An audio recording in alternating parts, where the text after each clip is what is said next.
The stranger at Brookline Station. Every morning at 7:03 a.m., the same train rolled into Brookline Station, carrying half-awake commuters, steaming coffee cups, and the quiet hum of small-town routine. But on the first Monday of September, something changed. A girl, maybe 19, maybe younger, stepped onto the platform with a worn-out blue backpack and eyes that looked like they'd searched the world for something they still couldn't find. Her name was Evelyn Hart, but people in town simply began calling her the girl on the 7th train. No one knew where she came from. No one knew why she always rode exactly 7 stops, then stepped off and disappeared. But everyone noticed her. Chapter 2, Oliver's Curiosity. Across the aisle sat Oliver Reed, a 22-year-old college dropout who worked at a tech store but dreamed of becoming a writer. He always carried a notebook filled with half-finished stories. He had seen her before. Quiet. Alone. Focused on a tiny silver pendant she always held in her palm. Every day, Oliver told himself he wouldn't stare. And every day he failed. On the 10th day of seeing her, he finally whispered to himself, "I need to know her story." Chapter 3, The Lost Letter. At the 5th station, the train jerked to a sudden stop. Evelyn dropped something, an envelope old and creased, with a faded British postage stamp. Before she could pick it up, Oliver reached it first. "Hey, you dropped this," he said. She froze. Her hand trembled slightly as she took the envelope. "Thank you," she replied softly. Her accent wasn't American. It was British. But not London, more like a small coastal town. "Are you from the UK?" Oliver asked. She hesitated. "I used to be."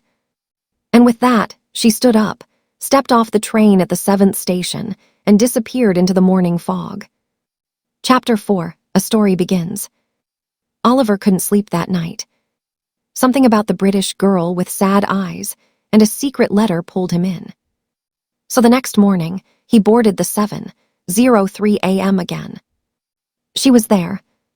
Same seat. Same backpack. Same pendant.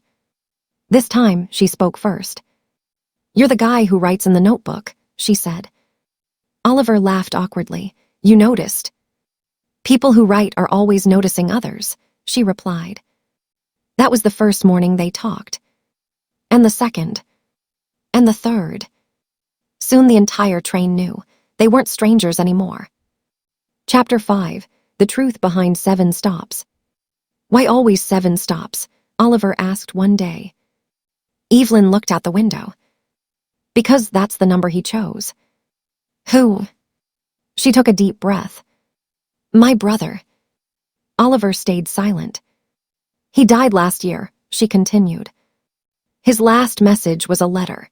He told me to chase my dreams, ride a train for 7 stops every morning, and remind myself that life always moves, no matter how stuck we feel." And the pendant. It was his. Oliver's chest tightened.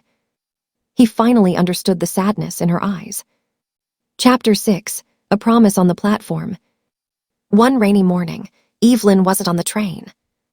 Oliver felt an unfamiliar panic. The next day, still nothing. On the 3rd day, he got off at the 7th station. He had never done that before.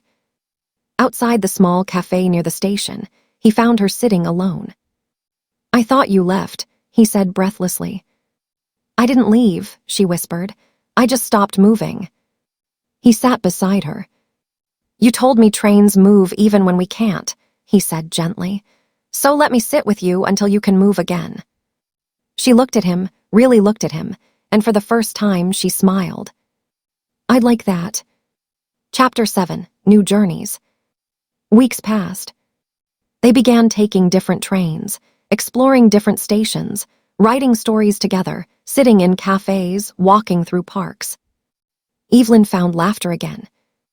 Oliver found inspiration again. One chilly morning, she handed him the old British letter. "Read it," she said. He opened it carefully. Inside was a message from her brother. To Evelyn. Find someone who helps you ride the next train, even when you feel like standing still. She looked at Oliver with gentle, hopeful eyes. I think I found that person, she whispered. Oliver took her hand. So did I. Epilogue, the 8th train. On the first Monday of April, the 7:03 a.m. train arrived at Brookline Station. But this time, Evelyn and Oliver didn't get on the 7th stop.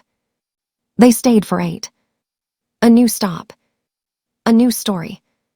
A new beginning. Sometimes, all it takes to change your life is one train, one stranger, and one moment of courage.